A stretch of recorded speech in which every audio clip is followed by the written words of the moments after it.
Prezados, tudo bem?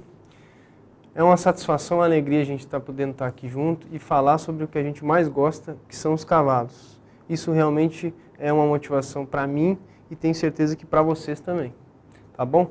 A nossa proposta no dia de hoje e nas semanas subsequentes é dar sequência ao curso técnico de equidocultura à distância, né? E o meu nome é Cauê Francisco Rosa Paz, eu sou médico veterinário, eu sou gaúcho, sou do Rio Grande do Sul, nasci lá e me formei em medicina veterinária lá no Rio Grande do Sul, na cidade de Pelotas. E após um período de conclusão do curso, eu vim para Minas Gerais e realizei o meu mestrado na Universidade Federal de Minas Gerais, em Belo Horizonte.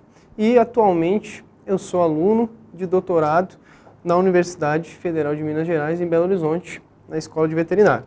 E o tema que a gente vai abordar e vai comentar é sobre o casqueamento e ferrajamento de equídeos, né? Ou seja, o cuidado com a unha do cavalo, ou também conhecido como podologia equina. Fundamentalmente, esse tema ele é muito importante porque a gente costuma falar que o cavalo tem 5 corações. O coração propriamente dito, e cada um dos 4 cascos compõe um outro coração, formando os 5 corações do cavalo. Isso é importante por quê? Porque o casco ele tem uma importância de sustentação muito fundamental para o dia a dia do equino, né? A gente viu na nossa apostila e conversamos sobre isso e discutimos e vamos discutir também que a origem do cavalo, o cavalo pré-histórico, o ancestral do cavalo, ele era um indivíduo de menor porte e que ele apoiava em 4 dedos ou 4 dígitos, na ponta de 4 dígitos. Um indivíduo, uma espécie muito aproximada com os caninos, os cães que a gente tem e convive hoje em dia, né? Mas no processo evolutivo que a espécie equina passou até virar o equino, ele sempre sofreu como presa. E sofrendo como presa, durante muito tempo ele teve que correr, fugir constantemente. E em determinados momentos parava para se alimentar ou até mesmo para se esconder dos predadores. Nesse processo de estar sempre fugindo e correndo, ele acabou tendo que adaptar o apoio em um só dedo ou em um só dígito, que é a pata do cavalo que a gente está acostumado a falar e ver, né?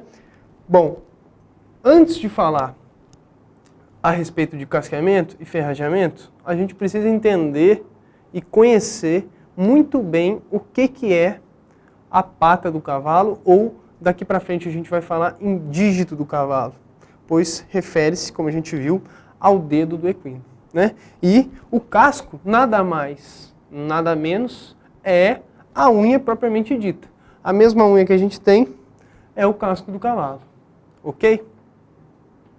Antes de mais nada, conhecer essa anatomia, né? A gente sugeriu essa nova proposta de começar falando dentro do estúdio e não no cavalo propriamente dito, por 2 motivos. Um, para a gente ter mais tranquilidade em mostrar as áreas anatômicas e, em segundo motivo, pensando no bem-estar dos animais para não ficar a tarde inteira com o cavalo, deixando ele sem se alimentar, sem tomar água e até mesmo ficar irritado e incomodado.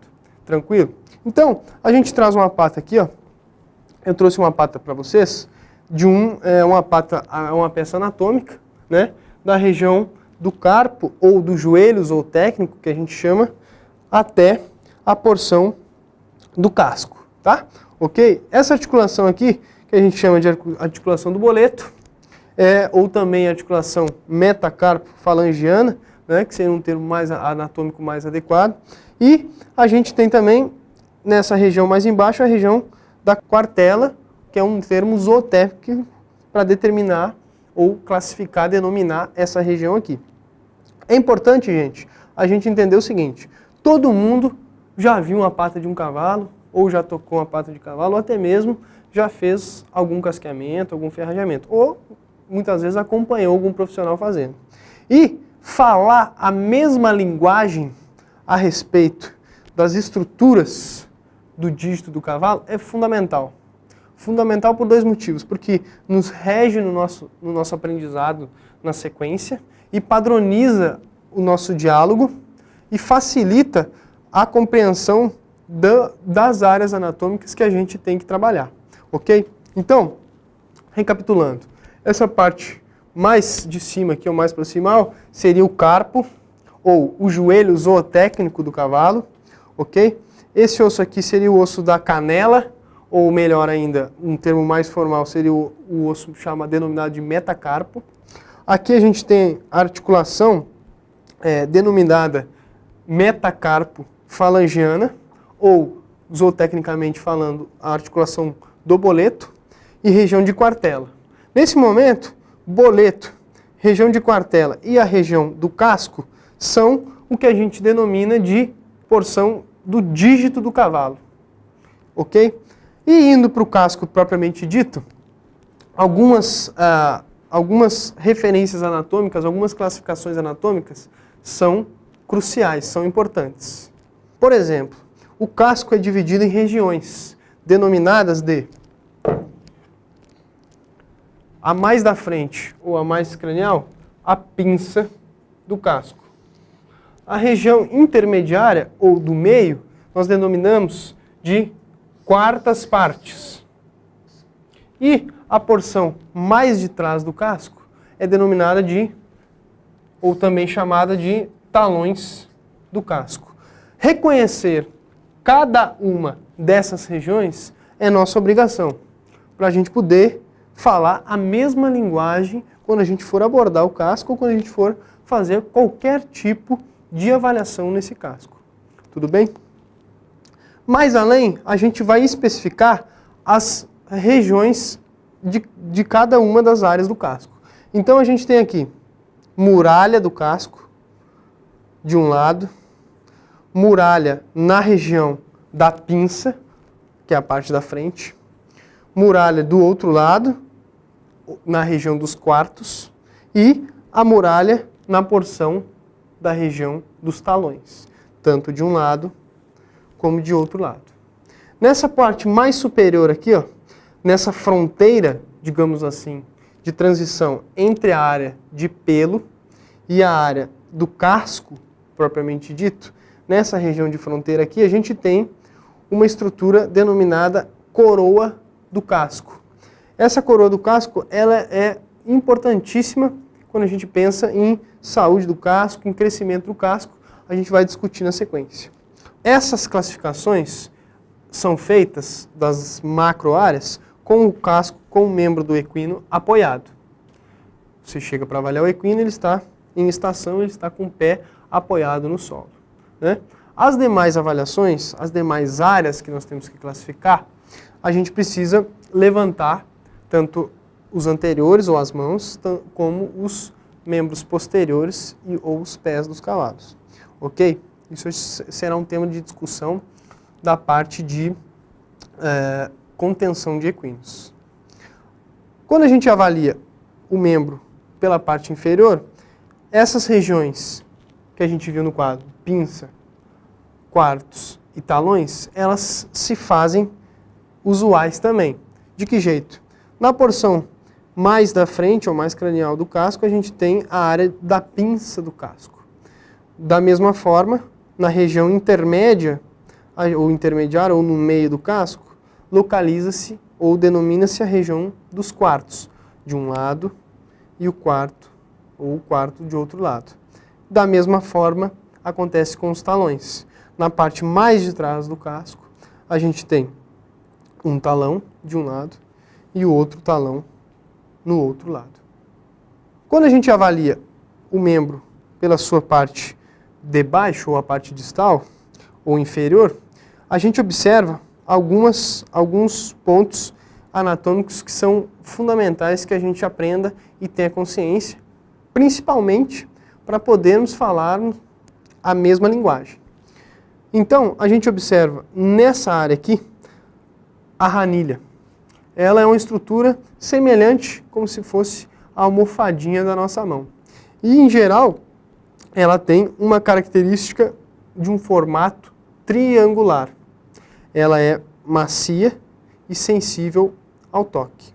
Além disso, próximo a ela, a gente tem uma área denominada de sulco da ranilha, ok?